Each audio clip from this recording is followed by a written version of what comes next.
Imagine a civilization so powerful, its influence can still be seen today in law, architecture, language, and government. That civilization was Rome.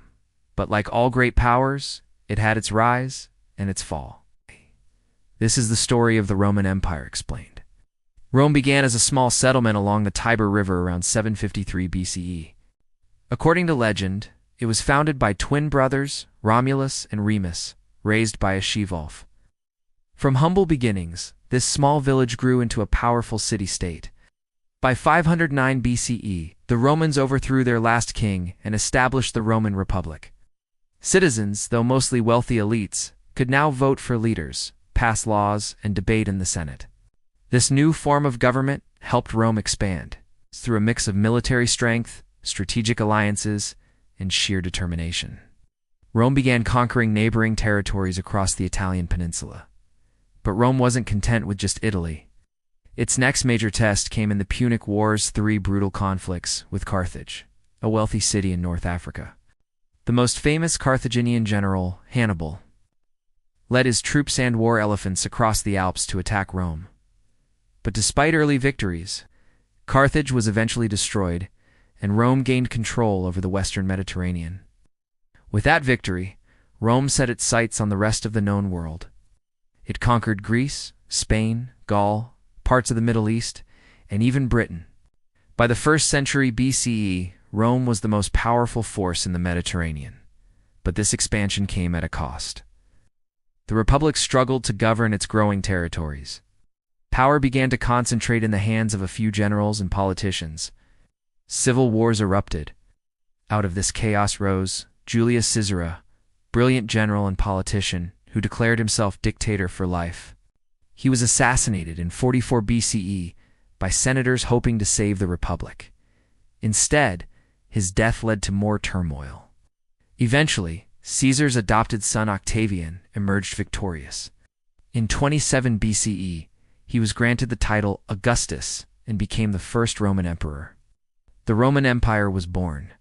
Under Augustus and the emperors that followed, Rome entered a period known as the Pax Romana, the Roman peace. For over 200 years, the empire thrived.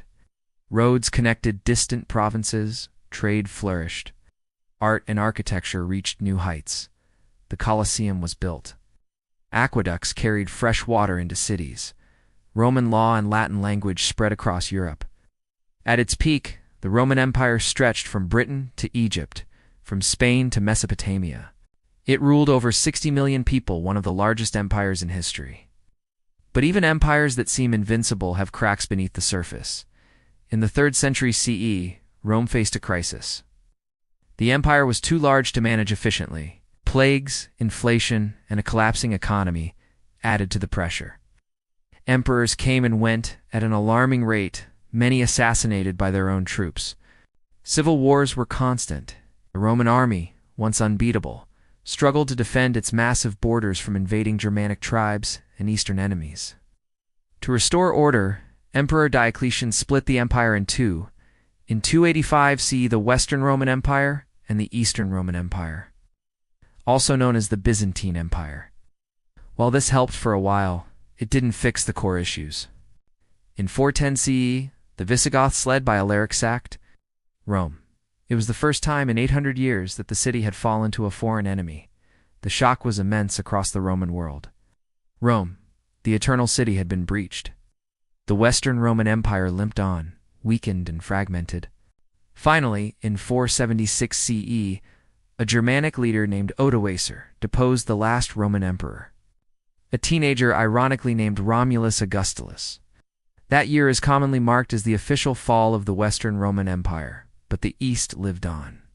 The Byzantine Empire, with its capital in Constantinople, continued for nearly 1,000 more years until it fell in 1453. So why did Rome fall? Historians still debate the exact causes, but most agree it was a combination of internal decay, corruption, co-reliance on slave labor, economic instability, and external pressure from relentless invasions. And yet Rome's legacy lives on. In our governments, in our legal systems, in our languages, even in our architecture, Rome may have fallen, but its influence remains eternal. Thanks for watching.